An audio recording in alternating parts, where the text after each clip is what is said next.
If you're so damn smart, he sneered, slamming the contract onto the counter with the flat of his palm. Then translate this. The words sliced through the warm hum of the old town. Cafe like a blade. Forks froze midair. Even the aging jukebox at the far end seemed to pause its soft Motown tune. But Chloe Jones didn't flinch. She simply looked down at the thick legal stack in front of her. Merger documents that had already defeated 3 of the most expensive attorneys in Atlanta, and blinked once.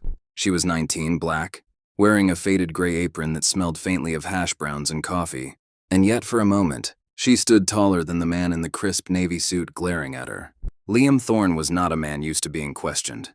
At 48, he had built Thorne Solutions from a tiny code shop in Boston to a billion-dollar tech empire now. Headquartered in downtown Atlanta, his boardroom presence was legendary. Piercing blue eyes, razor-cut jawline, always 3 moves ahead. But tonight, he wasn't in a glass tower.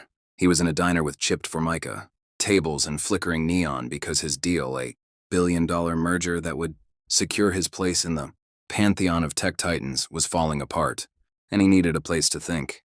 The waitress had simply brought him coffee, then noticed the furrow in his brow, the red ink he'd scrawled along the margins of a clause labeled "Conditional termination on market disruption." "Looks like you're wrestling with a bear," she'd said, smiling gently as she sat down a glass of water. Liam hadn't looked up. "It's a contract. You wouldn't understand." "I might," she replied. And that's when he'd snapped. Chloe stood still now, one hand on her hip, the other reaching for a nearby notepad. "Is this the entire contract?" she asked, her voice calm. Even Liam raised a brow.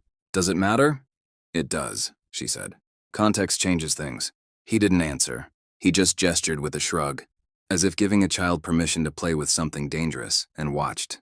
Chloe's fingers moved with a quiet grace as she flipped through the pages. Her eyes, dark and focused, scanned the text at a surprising pace. The cafe around her buzzed with low conversations and the clatter of silverware. But she seemed to step into a quieter dimension where only logic lived. "You've got a clause here," she said, pointing, "that lets the other company back out if your stock drops more than 7% after the merger is announced." Liam blinked. "That's not incorrect." Chloe nodded, still reading. "It's vague on what counts as market disruption. That gives them wiggle room. Too much wiggle room. Also, the escrow amount they're asking for? $400 million locked down with no release triggers. That's not a partnership. That's leverage." Liam leaned forward. "How do you know all this?" Chloe didn't look up. "I used to read things like this in class. Emory pre-law. Before my mom got sick. Before I had to start flipping pancakes to pay the rent." Something inside Liam shifted, barely. His mouth opened, then closed. He studied her face now. Not just the sharpness in her tone, but the steadiness in her hands. She wasn't bluffing. "I'm surprised you stayed in town," he said almost dryly. "I'm surprised you came into this diner, thinking you wouldn't find anyone smarter than you." The line landed like a clean jab, sharp, unexpected. The table between them was suddenly more battlefield than countertop. Liam sat back. For the first time in months, he wasn't thinking about stock prices or shareholder votes. He was thinking about the girl across from him. No, the young woman, who just exposed 2 key weaknesses in a contract drafted by corporate elites. "What's your name?" he asked. Chloe Jones." He nodded slowly. "You ever think about doing more with all that sharp thinking?" "I did," she said, wiping her hands on her apron. "But sometimes life doesn't care what you plan." Silence stretched between them for a breath too long. Then she pushed the contract back toward him. "You should fix Clause 7C and add a trigger on the escrow fund. Phase-based release tied to deliverables. Otherwise, they'll squeeze you when you're most vulnerable." Liam studied her, jaw tight. "You're serious?" he murmured. Chloe gave a half smile. "I was serious before you insulted me. I'm just being generous now." He didn't reply. Not right away. His eyes flicked down to the contract, then to her notepad. Her notes were clear, concise, surgical. "Can I buy you coffee?" he asked, somewhat awkwardly. Chloe glanced at his untouched mug. "You already did." And with that, she turned, walking back toward the kitchen. Her steps steady, her head held high. Liam stared at her back, then back down at the contract. For the first time in weeks, the words on the page didn't seem like fog. They were starting to make sense, and not because of him. He didn't know it yet, but the most important meeting of his life hadn't happened in a boardroom. It had just taken place in a booth beneath a flickering neon light, over black coffee and a side of humility. Before we dive back into the story, tell me, where are you watching this video from? Leave a comment below and don't forget to subscribe, because tomorrow the most inspiring stories are waiting just for you. The neon buzz of Old Town Cafe had dulled to a soft hum by the time. Liam Thorne folded up the contract and stood. His coffee had long gone cold. The girl, no, the woman, had vanished into the back without a glance over her shoulder. He lingered a moment near the door, staring at the swinging kitchen flap, then left without a word. That night, sleep eluded him. He lay in bed staring at the ceiling of his luxury penthouse downtown. The city lights casting long, fractured shadows across the walls. Something about Chloe Jones bothered him, not in a way that insulted his pride, though yes, his ego had taken a blow, but in a way that scraped against the hardened parts of him. The parts he thought had long fossilized. He kept replaying her words, her precision, her composure, the way she didn't flinch when he snapped, didn't shrink when he challenged her. She wasn't playing at being smart. She was smart. By morning, Liam had already had his legal team re-examine Clause 7C and the escrow triggers, and they confirmed it. Chloe had been right on both. What infuriated him more was how easily she'd spotted them, things his top attorneys had missed. Later that afternoon, as he sat in a boardroom lined with glass and chrome, surrounded by people in $1,000 suits, Liam found his mind drifting back to chipped counters, cheap coffee, and a 19-year-old waitress who'd spoken about billion-dollar contracts as if she were correcting a grocery list. By Wednesday, he found himself standing outside the cafe again. It was lunch rush. The clinking of plates and the low murmur of casual conversation poured through the slightly ajar door. He hesitated, not used to being uncertain about entrances. When he stepped inside, a few heads turned, not out of recognition, but because he looked wildly out of place in his suit. Chloe spotted him immediately. She was carrying a tray of 3 water glasses, weaving between tables like she'd been born in that space. Her hair was tied back in a low puff, her apron a little looser today, her sneakers scuffed. She gave him a look, not hostile, not curious, just aware. "Back for the eggs?" she asked as he approached the counter. "Back for you," he replied bluntly. A pause. Then she set the tray down, leaned forward slightly, and said with no amusement, "I'm working." "I won't take long," Liam said. "I just wanted to say thank you. You saved me from a potential disaster. Millions at least." Chloe blinked slowly. "You sure you want to be seen thanking a waitress?" "That's the thing," he said, sliding onto a stool. "I'm not sure you're just a waitress."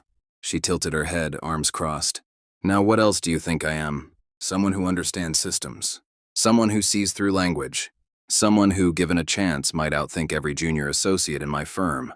Chloe stared at him, unblinking. "So what, you offering me a job?" "Not exactly. I'm offering you a conversation. Off the clock. Just a chat." He glanced down at the countertop, then back up. No suits, no condescension. Just coffee. My treat this time. She studied him for a long beat, then nodded slightly. "Come back at 10 hours, that's when my shift ends. If you're serious, you'll wait." "I'm serious." "Then I guess we'll see," she said and walked away. 10:00 p.m. came. The cafe had thinned out. The old veterans who hung around the jukebox had left. The dishwasher hummed in the back. Chloe emerged from the kitchen, wiping her hands on a towel. Her apron was off, her hair down. She sat across from Liam in the same booth they'd shared nights ago. "You're persistent," she said. "I'm curious." "About what?" "How you got here. How someone who thinks like you ends up not in a courtroom, not at a desk in D.C., but here at this counter." Chloe took a deep breath. "Life doesn't follow a script, Mr. Thorne. I had a plan. Pre-law at Emory, full ride, mock trial champ. Then my mom's kidneys failed. Dialysis 3 times a week.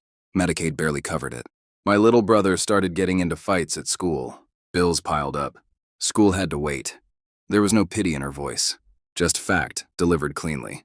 "I kept studying on my own. Law journals, legal blogs, anything I could get my hands on. I even started coding, working on a legal literacy app for teens. Something simple. Interactive contracts, translation tools, stuff like that. But who's going to take a waitress with a half-finished degree seriously?" "I would," Liam said without hesitation. Chloe raised a brow. "You? The guy who called me sweetheart and told me to stick to pouring coffee?" His jaw clenched. "I deserve that." "Yes," she said simply. "But I'm not stupid," he added. "I've made a career out of spotting ideas before they go mainstream. I know talent when I see it." And Chloe, what I saw the other night, that wasn't casual talent. That was brilliance. She looked down, her fingers tracing the edge of the table. "I'm not asking for charity," she said. "Good, I'm not offering it. I'm offering partnership. I want to help you build your app. Resources, developers, funding. You lead, I back you." Chloe didn't answer for a while. She glanced out the window where the streetlights spilled gold onto the pavement. You know what the hardest part of being invisible is? She said at last. It's not that people don't see you. It's that they look straight at you and still decide you're not worth seeing. Liam's voice dropped. Then let's make them look again. Her eyes met his. Okay, she said softly. But I don't want to be your project. I want to be your equal. You will be, he promised. Outside the city buzzed. But inside that booth, something else buzzed louder. Possibility. For the first time in a long time, Chloe felt the weight of her ideas being taken seriously, and Liam felt something foreign yet welcome. Hope. Not in numbers or margins, but in people. They clinked 2 coffee mugs together. The deal was sealed, and a revolution, small, quiet, undeniable, had begun. 3 days later, Chloe Jones found herself walking into a place she never imagined stepping. Foot in, Thorn Solutions. Headquarters, 29th floor. Boardroom West. Everything was too quiet, too polished. The floor gleamed like a sheet of ice, and the windows stretched so high she felt like she was standing inside a spaceship rather than an office building. She smoothed the collar of her thrifted navy blouse and clutched the worn leather binder that held sketches of her app. A security guard had already asked to see her ID twice. The receptionist had paused, blinked, then said, "Waitress Chloe," like it was a punchline, but she'd held her chin high. Liam was waiting just inside the boardroom, already seated with a sleek tablet in front of him. He looked up and offered a smile that was almost nervous, something Chloe hadn't seen from him before. "Come on in. Don't worry, it's just us," he said. She nodded and entered, but her back stayed straight. Just us didn't erase the sting of how the front desk staff had looked at her. As she sat down, Liam gestured toward a second chair. "I had our dev team mock up some early design options for the interface. Thought you might want to take a look." Chloe opened her binder instead. "Before we get into that, I'd like to go over a few core priorities. The app has to be accessible, visually and linguistically. We're talking about high schoolers, working-class adults, maybe even people for whom English isn't their first language." Liam leaned forward, intrigued. "Go on." "I want layered content, interactive scenarios that show what happens when you sign a lease, get pulled over, or apply for unemployment. Real things, real consequences, in plain language. Legalese? None," Chloe said flatly. "Law shouldn't feel like a weapon only a few people know how to use." Liam nodded slowly. "You think of all this on your own?" She shrugged. "I listen, and I've been poor. That's a hell of an education." He smiled at that. But the moment was interrupted by a knock at the door. It was Robert Vance, Liam's senior VP of Legal Affairs. Late 40s, pressed gray suit, and a jaw too tight to be friendly. He stepped in with a folder and a gaze that flicked to Chloe with thinly veiled skepticism. "I thought we were having a closed session, Robert," Liam said. "We are," Liam replied. "Chloe's part of this now." Robert gave a tight smile. "Right, the waitress." Chloe didn't flinch. "Still do weekends at Old Town. The tips are better than you think." Liam stood. "Robert, Chloe caught 2 kill clauses in that merger doc that your entire team missed. That's so..." Robert's tone was a blade sheathed in politeness. "Well, I'm sure she's very intuitive. She's leading the app project," Liam said plainly. "I'd like your team to support her with legal vetting and IP frameworks." Robert raised an eyebrow. "You're serious?" "I'm not in the habit of joking with 9 figures on the line." Robert nodded, but his face said something else entirely. "Of course, we'll be cooperative." After he left, Chloe looked down at the table. "He's not going to help me. He's going to stall me." Liam sighed. "He's old school." "He's a gatekeeper," she corrected. "And I'm not the kind of person he ever imagined walking through the gate." Liam rubbed his jaw. "Do you want me to fire him?" She met his eyes. "No, I want to earn this, not inherit it. Let me deal with him. But when I ask for something, I need to know you've got my back." Liam nodded. "You have it." That night, Chloe worked alone in her apartment.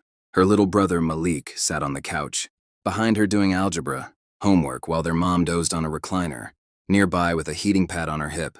The apartment smelled of Vicks and spaghetti. On the coffee table sat a used Chromebook covered in duct tape and stickers. That was Chloe's entire development lab. She clicked through her notes from the day, eyes scanning code snippets and layout sketches. Her brain ached, but she pushed through. Suddenly, Malik spoke. "You think they're going to let you finish it?" She turned. "Finish what?" "The app. The thing for court stuff. You think those rich guys are really going to let you?" She stared at her brother, unsure what to say. Then finally, "I'm not waiting for permission." He looked at her like he was trying to understand that level of boldness, then nodded quietly and went back to his math. The next morning, Chloe showed up to Thorn Solutions again, this time with 4 mock-up wireframes, a sample module, and a proposal that listed 10 community-based beta testers. Robert refused to join the meeting. Instead, his assistant forwarded a redlined version of her document with the, well, it was too ambitious, suggests scaling back to protect liability. Chloe read the edits, then printed out her original version and marched to Liam's office. She dropped both copies on his desk. "I'm not scaling back," she said. Liam read through the notes silently, then looked up. "You're right. We go with your version." Chloe blinked. "That easy?" He shrugged. "Number but that necessary?" She smiled. "A small one. The kind you save for moments. That feel like private victories." Then she turned to go. At the door, she stopped. "He's going to keep trying to block me." "I know." "Then be ready." Liam nodded slowly, already dialing a number. "I'm always ready." As Chloe stepped into the elevator, she realized something had shifted, not just in the way Liam saw her, but in how she saw herself. She wasn't playing defense anymore. She was building something step by step, and nobody, no matter how well-tailored their suit was going to stop her now. The doors closed with a soft ding, sealing her inside a rising glass box of possibility. And this time she didn't look down. The prototype came to life on a quiet Sunday morning just after sunrise. Chloe was still in her pajamas, sitting cross-legged on the living room floor with her brother. Malik snoring softly behind her on the couch. Her fingers hovered over the keyboard, heart hammering as the interface she dreamed of for 2 years blinked into view. Clean lines, simple language, a start button shaped like a courthouse gavel. She hit begin. The screen loaded the first scenario. "You've been pulled over by a police officer. What are your rights?" Below it, 3 buttons. Say nothing. Ask why. Reach for license. Each option led to short animated outcomes. Some that escalated badly. Others that de-escalated. The voiceover was hers, recorded quietly at midnight the night before. Steady. Patient, not robotic. It wasn't perfect. The fonts were clunky. The animations jerky, but it worked. She sat back and exhaled. "It lives," she whispered, more to herself than anyone. At 9:07 a.m., she emailed Liam the link. No explanation, no headline, just a subject line. First breath. He called her 30 minutes later. "Is this real?" he asked, almost breathless. "You tell me," Chloe said. "I've never seen anything like this," he murmured. "You made this on a Chromebook?" "Yeah." "And half a bottle of instant coffee?" He chuckled. "I'm showing this to our UX team today, with your permission."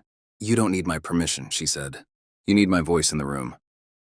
That afternoon, she walked into the Thorn Solutions innovation lab with her back straight and her binder tucked under one arm. The lab was glass-walled and sun-drenched, filled with developers and design consultants in sneakers and hoodies, who barely looked up when she entered until Liam announced, "Everyone, this is Chloe Jones.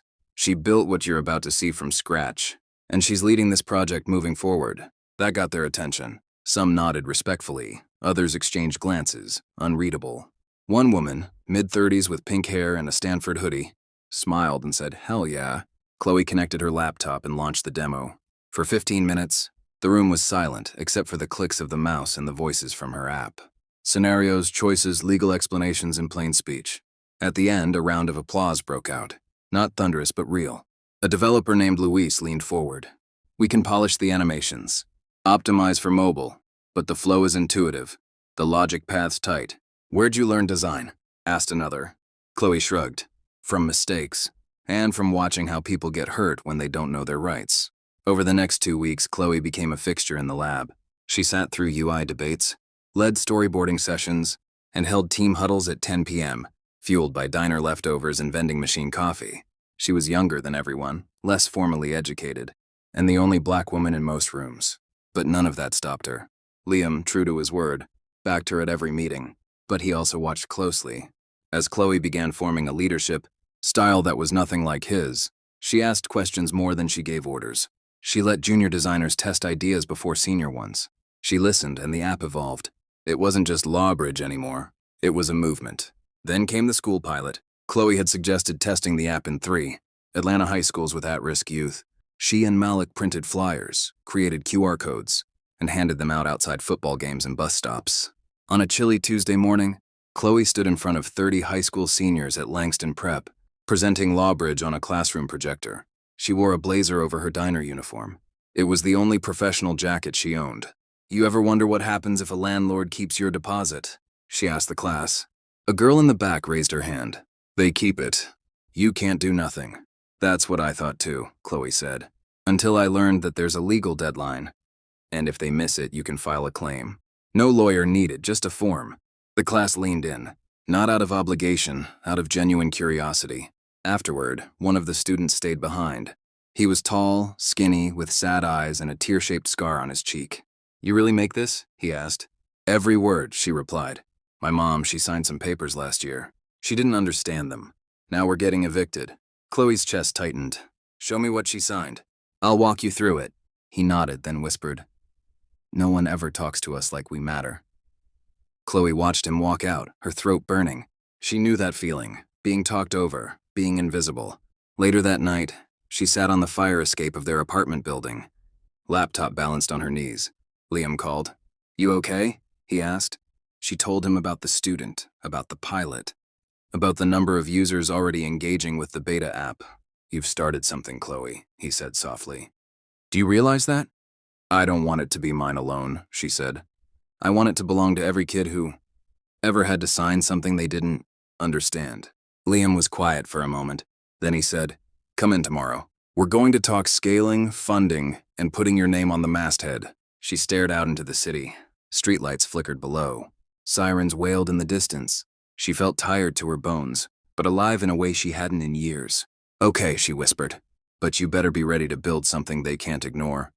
And from that moment on, neither of them looked back. It began subtly, the way quiet sabotage often does. A postponed meeting here. A delayed file there. Passwords mysteriously expired. Calendar invites sent but never received.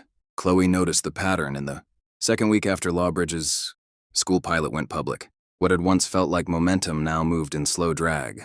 On Tuesday morning, she arrived at Thorn Solutions lab to find her access badge deactivated. The receptionist, all painted nails and practiced indifference, looked up from her desk and said, You're not in the system this week. Chloe kept her voice steady. That's not possible. I've got a standing pass. Sorry, you'll need to wait for clearance. An hour passed before someone from facilities manually opened the door. By then, the team meeting had already started without her. Inside the lab, Robert Vance stood by the whiteboard, dry erase marker in hand, leading a new discussion about refocusing Lawbridge's scope. The air felt colder. Chloe, he said with a thin smile when she stepped in. Glad you could join us. We were just rethinking some elements of rollout strategy. We're concerned about liability. Whose concern is that? Chloe asked, setting her bag down. A few board members, investors. They're worried the app's language might be interpreted as legal advice. Chloe folded her arms. It's not advice, it's education. Every scenario is based on publicly available statutes. Every outcome is coded with disclaimers. Robert nodded, but kept smiling like a man indulging a child. Even so, the company has a reputation to protect. We might want to dial back the school outreach and limit it to private beta testing for now. No, Chloe said, voice calm but firm. Those students are the reason this exists. Scaling back outreach isn't protecting the company. It's protecting old systems. A few heads turned.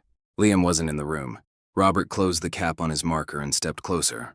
Look, Miss Jones, we all admire your passion, but this isn't a college project. There are legal boundaries you may not fully understand. I understand boundaries just fine, Chloe replied. I've lived inside them my whole life. Robert said nothing more, just turned back to the board and continued the meeting. But from that point forward, Chloe knew what she was up against. That evening, she went to see Liam. He was in his office, sleeves rolled up, reviewing data reports. When Chloe stepped in, he looked up instantly, sensing the tension. They're trying to suffocate it, she said, sitting across from him. Who? Robert, and whoever's behind him. Liam leaned back. Tell me everything. She recounted the access badge incident, the meeting she was locked out of, the reframing of outreach, the sudden reclassification of her pilot program as preliminary exploration. Liam rubbed his temple. Robert's been with me since the beginning. He's cautious, but he's not malicious. He's not cautious, Chloe said. He's afraid. Afraid of a black girl without a degree outshining his department. Afraid of accountability. Liam didn't argue. He looked at her long and hard, then nodded. I'll handle it, he said. No, Chloe replied. Let me. I don't want this handed to me. I want to earn it. He hesitated, then leaned forward. Then what do you need from me? Back up, quiet, strong, and immediate. The next morning, Chloe returned to the lab early. She brought donuts, plain glaze, apple fritters, powdered sugar, and set them on the table without a word. She smiled at Luis, nodded to the UX team, plugged in her laptop, and began. As the others trickled in, the energy felt different. Chloe didn't ask for permission. She launched her presentation. "I want to show you what Lawbridge really is," she began. Not from a legal risk standpoint, from a human one. She played a short testimonial video. A student from Langston Prep, wide-eyed and soft-spoken, saying, "This app helped my mom understand the lease she signed. We stopped an eviction. I didn't know apps could do that." Another clip. A janitor who used it to contest an illegal paycheck deduction. A single mom who avoided a payday loan trap. Each face different. Each story the same. People who'd been powerless now holding knowledge like armor. Silence followed the video. Robert entered midway through, stiff and uninvited. He stood in the back with his arms crossed. "This," Chloe said, gesturing to the screen, "is why I'm not stepping back. You can't build change by playing safe. You build it by facing discomfort." Robert stepped forward. "Chloe, may I say something?" "No," Chloe said simply. "Not until I'm done." He paused. She held his gaze. He said nothing.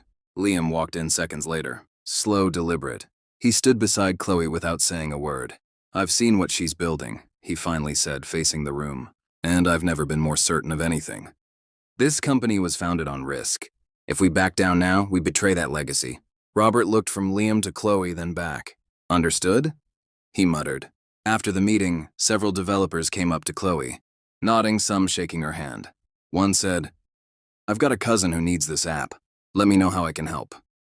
That night, as Chloe walked home under the buzzing city lights, she thought about power, not just the kind wielded in glass towers, but the kind you build slowly through action. Trust and refusal to disappear. She wasn't waiting for permission anymore.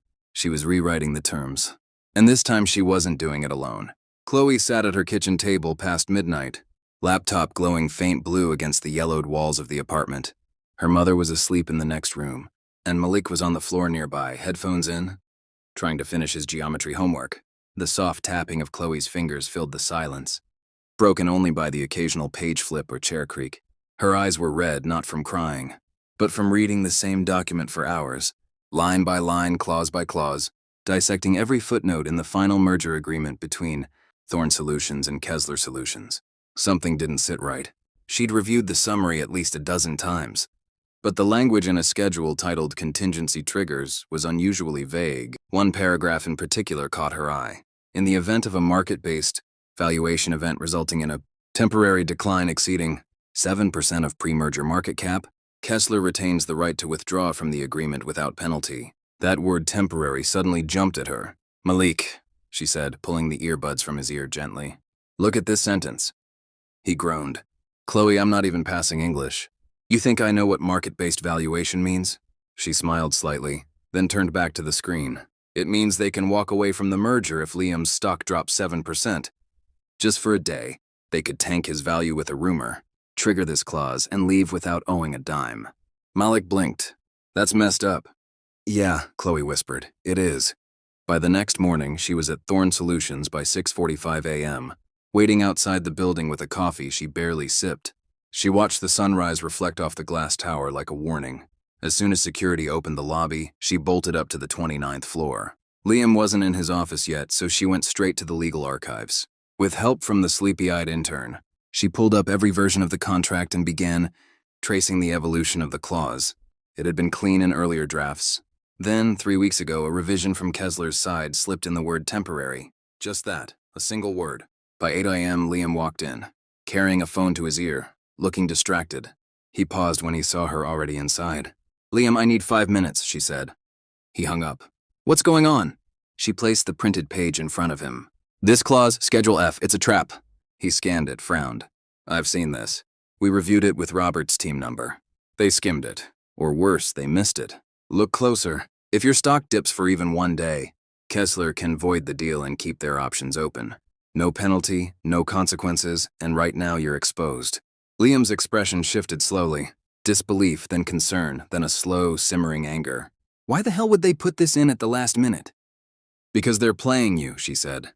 "Waiting for you to announce the deal. Let your market bump, then leak a story to drop it. A fake leak, temporary dip. They walk away. Your company bleeds." He stared at her. "Jesus. I need you to listen very carefully, Chloe said. You either renegotiate this clause now or you prepare for a public takedown in 3 weeks. Liam walked to the window, gripping the bridge of his nose. Why didn't Robert see this? Because he was too busy trying to sabotage my access to this building, she replied flatly. Liam turned. This is why you're here. You saw what no one else could, what no one else would. He didn't hesitate. He picked up the office phone and dialed. Call a board emergency session, today.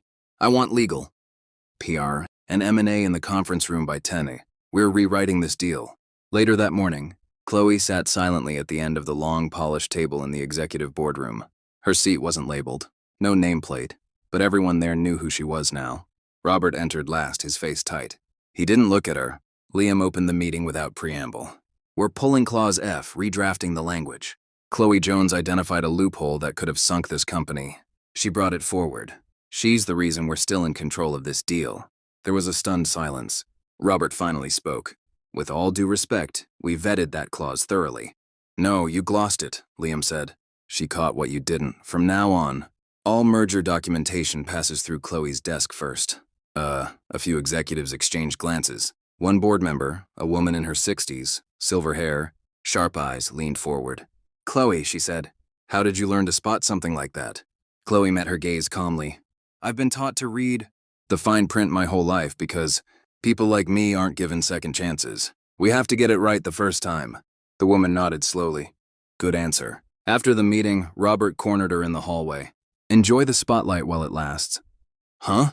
Chloe didn't flinch. I don't need the spotlight. I've got the truth. He blinked, thrown off.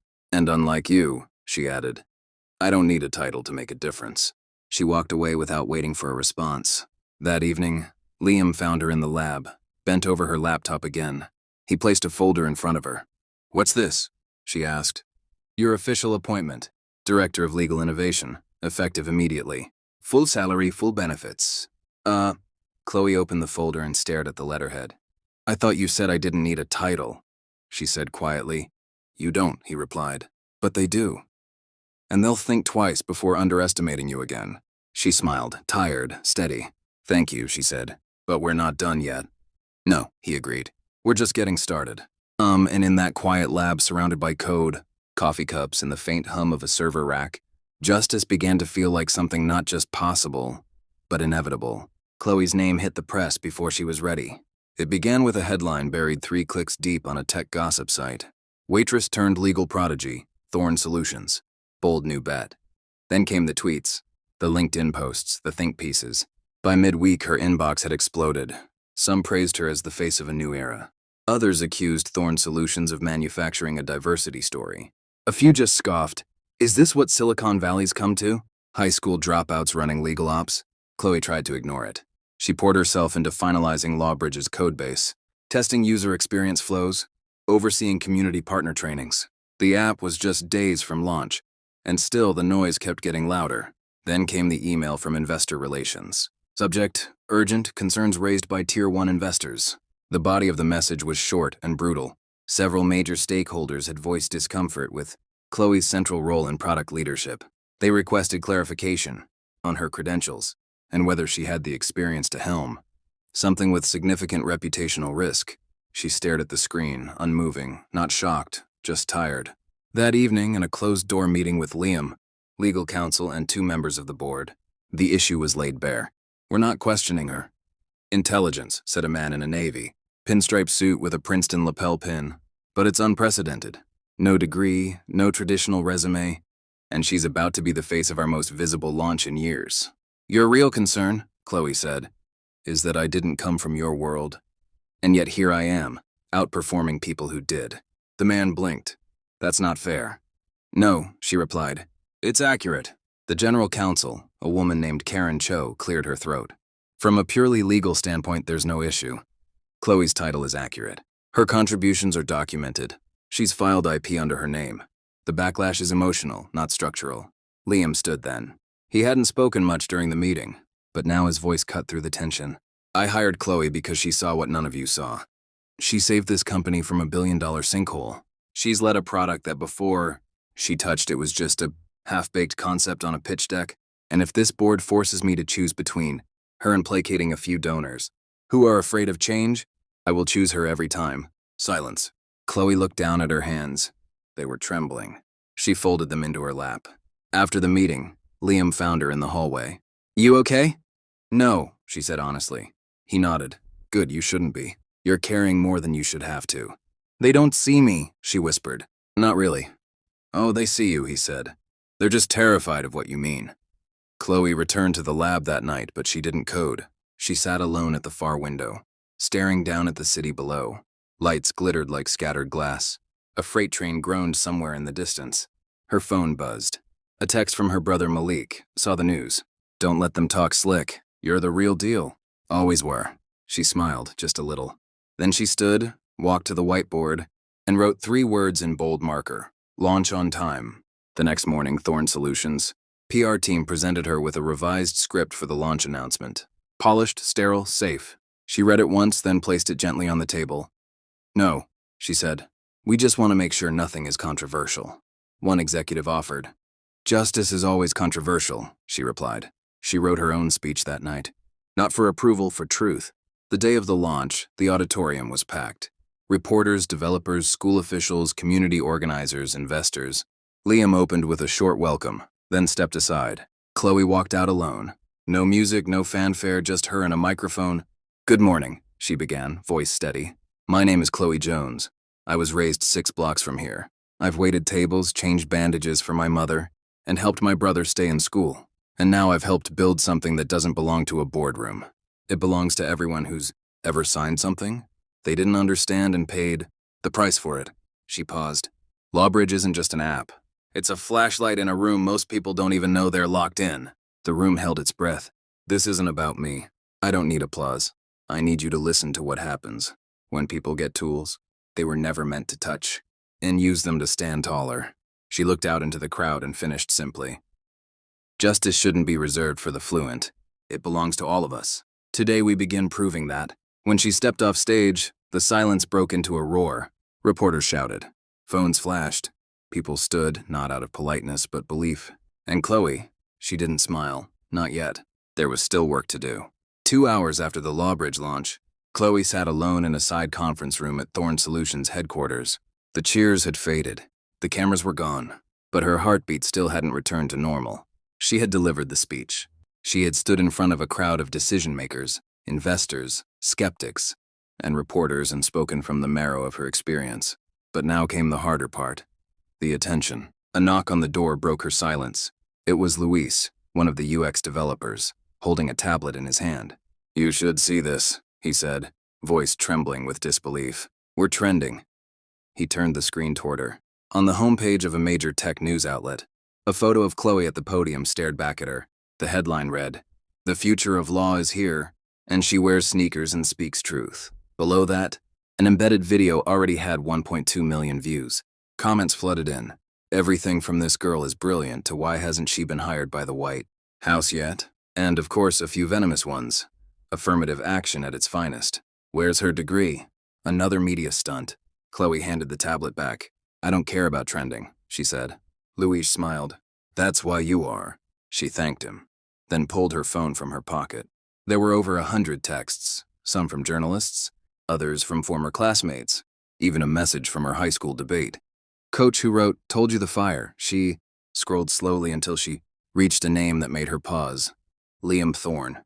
His text read simply, "Board's asking for a meeting today. You ready?" Her fingers hovered over the screen before she replied, "Always." By 3 p.m., she was back in the boardroom. This time they were all waiting for her. Liam stood as she entered, nodding her toward the head of the table. "This seat's yours today."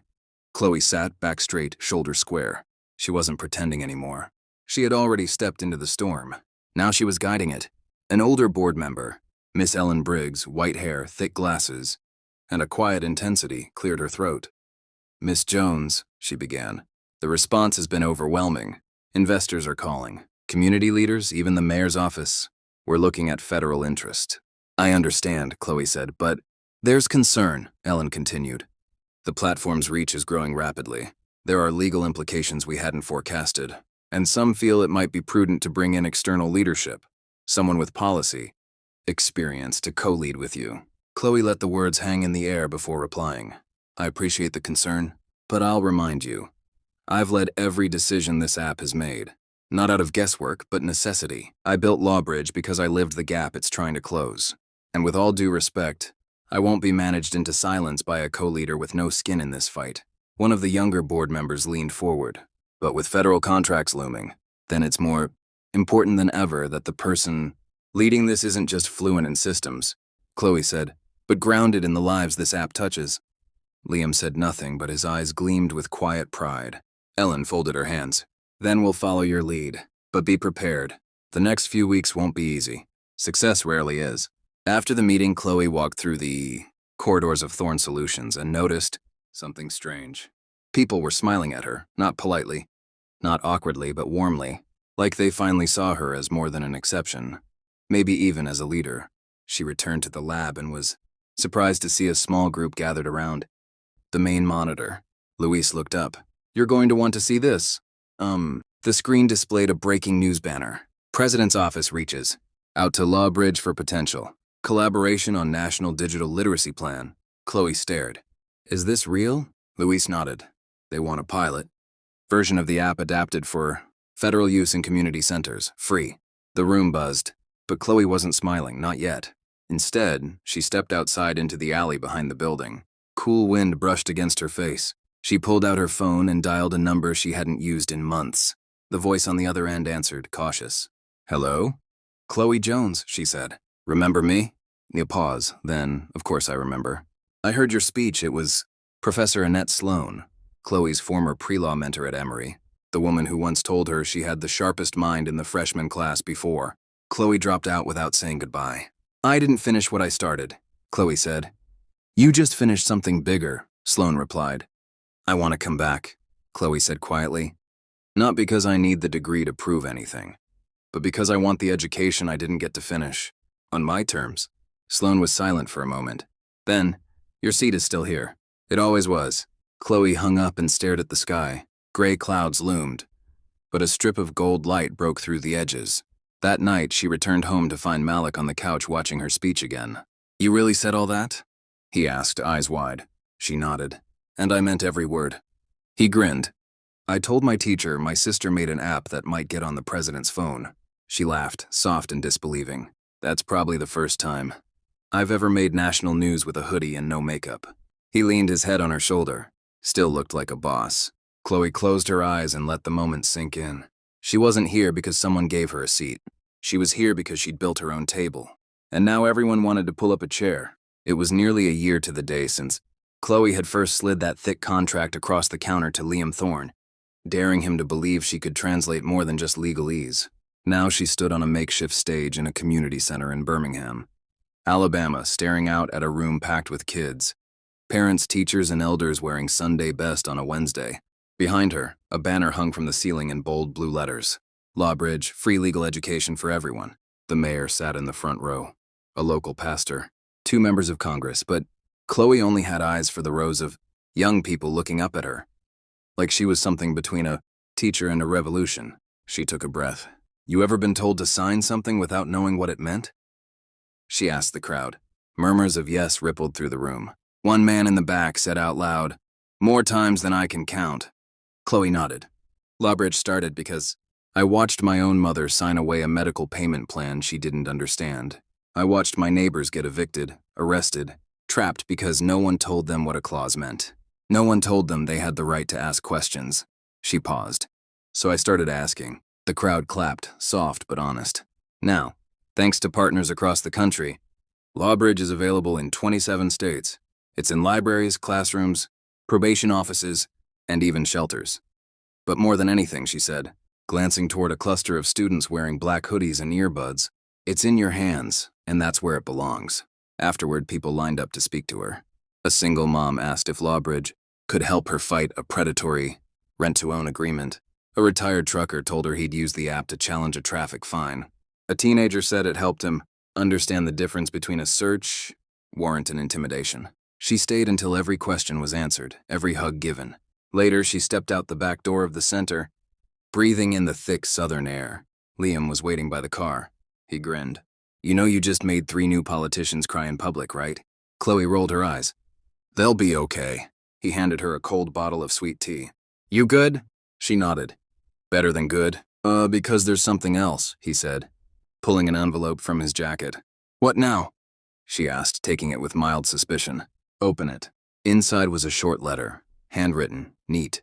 Dear Miss Jones, we are proud to inform you that your re-enrollment at Emory University has been approved, with full scholarship. We've also renamed the Law and Social Change Fellowship in your honor. You're not just returning. You're building a legacy. Chloe stared at the paper, unmoving. You did this? No, Liam said. You did this. I just made a few phone calls to make sure the world kept up. She blinked rapidly, then pressed the letter to her chest. I want to finish it, she said quietly. Not for the degree, for the journey. You've already taught more law than most professors ever will, he said. But yeah, do it. That fall, she attended her first class as a returning student. No cameras, no press, just her, a spiral notebook, and the same stubborn hunger she'd had since she was a girl reading contracts behind the diner counter. She also launched the Second Glance Foundation, a nonprofit offering legal literacy grants to youth from underserved communities. The slogan was simple, read it again, this time with power. In the months that followed, Chloe testified before Congress on digital access to legal rights. She spoke at juvenile detention centers. She stood beside survivors of wage theft, housing fraud, and systemic silence. And each time she didn't position herself as a savior, but as someone who'd once been in their seat. And through it all, Lawbridge kept growing. One night just before Christmas, Chloe returned to Old Town Cafe. The original, still chipped tiles, still flickering neon. She sat in the same booth from that night a year ago. Liam joined her, setting down 2 mugs of hot black coffee. You ever think it would come to this? He asked. She looked around the cafe. I didn't think it would go anywhere. He nodded. Funny thing is, neither did I. They sat in silence for a moment. Do you regret it? He asked. Taking the bet on me, Chloe smiled. You weren't the bet, she said. The truth was, then from behind the counter, a new waitress approached. Young, nervous, afro in a puff. She recognized Chloe instantly and fumbled with the notepad. Too sorry, the girl stammered. You're her, right? The app lady. Chloe grinned. I am. My aunt used your app, the girl said. She got her job back after being wrongfully fired. She said to tell you thank you. Chloe reached out, took the girl's hand gently.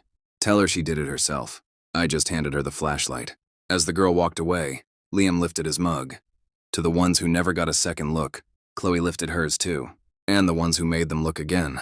They clinked glasses. No press, no headlines. Just 2 people who'd built something that would outlast them both. Outside, the city lights blinked on. Quiet, steady, just like change.